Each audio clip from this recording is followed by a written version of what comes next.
வீடியோவில் நம்ம என்ன பார்க்க போகிறோன்னா சுகர் பீடை வச்சு எப்படி லோட் பண்ணுறதுன்னு பார்க்க போகிறோம். அதுக்கு வேறு ஒன்றும் இல்லை, ஒரு பாக்ஸ் மாதிரி நீளமாக ஒரு கட்டம் போல் வரைஞ்சி வச்சுக்கிடுங்க. வரைஞ்சி வச்சுட்டு எப்பவும் போல் எவ்வளோ பீடு உங்களால் லோட் பண்ண முடியுதோ அதை லோட் பண்ணிவிட்டு அந்த முக்கிலேருந்து ஃபஸ்ட்டு ஒரு பீடு போடணும்.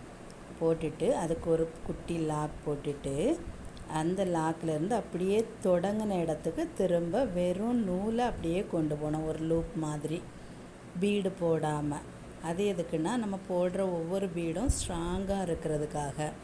அந்த பீடு அப்படி போட்டாச்சுன்னா நம்ம ஃப்ரேம்லேருந்து துணியை கலத்தினாலும் அது எலும்பி நிற்காது, நல்ல துணியோடு பதிஞ்சு ஸ்டிஃபாக இருக்கும். அதுக்காக மட்டும்தான் அந்த மாதிரி பண்ணுவோம்.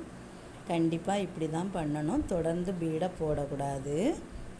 இப்போது அடுத்த லைனில் நம்ம திரும்ப முதல்ல ஒரு பீடு போட்டிருந்தா அடுத்த லைனில் ஒரு 3 பீடு தேவைப்படும். லோட் பண்ணும்போது எப்போவுமே நேராக பண்ணாமல் கொஞ்சம் கிராஸில் பண்ணால் தான் பார்க்குறதுக்கு ரொம்ப அழகாக இருக்கும்.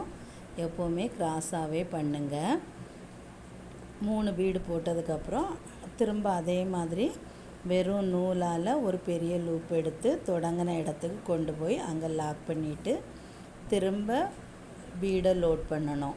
அப்படி பண்ணி அந்த முக்கில் வந்ததுக்கப்புறம் ஒரு 5 பீடு அந்த மாதிரி தேவைப்படுதுன்னா அதை போட்டுட்டு அந்த முக்கிலிருந்து எத்தனை பீடு வருதோ அதே பீடு தான் திரும்ப எல்லாத்துக்குமே தேவைப்படும். இப்போது இந்த முக்குக்கு வந்துட்டோம். இந்த முக்கிலிருந்து இனிமேல் உள்ள எல்லா இதுக்குமே ஒரே அளவு எண்ணிக்கையிலான அந்த பீடு மட்டும் எடுத்து போட்டால் போதும்.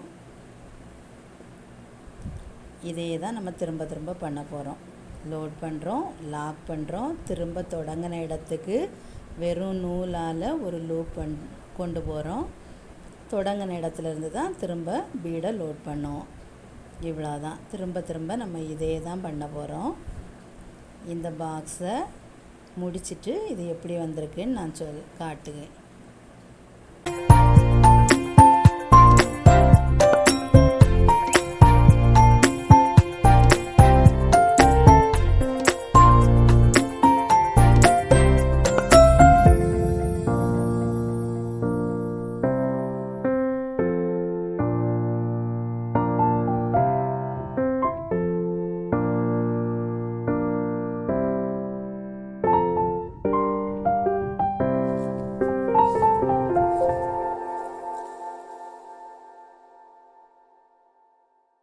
நான் அந்த பாக்ஸ் ஃபுல்லாகவே போட்டு முடிச்சிட்டேன். இப்போ உங்களுக்கு பார்த்தீங்கன்னா தெரியும், ஃபுல்லாக அந்த 5 பீடு 6 பீடு போட்டுகிட்டே இருந்தோம். முடிக்க போகிற இடத்துல திரும்ப பழையபடி 3 பீடு 2 பீடு 1 பீடு அந்த மாதிரி முடியுது.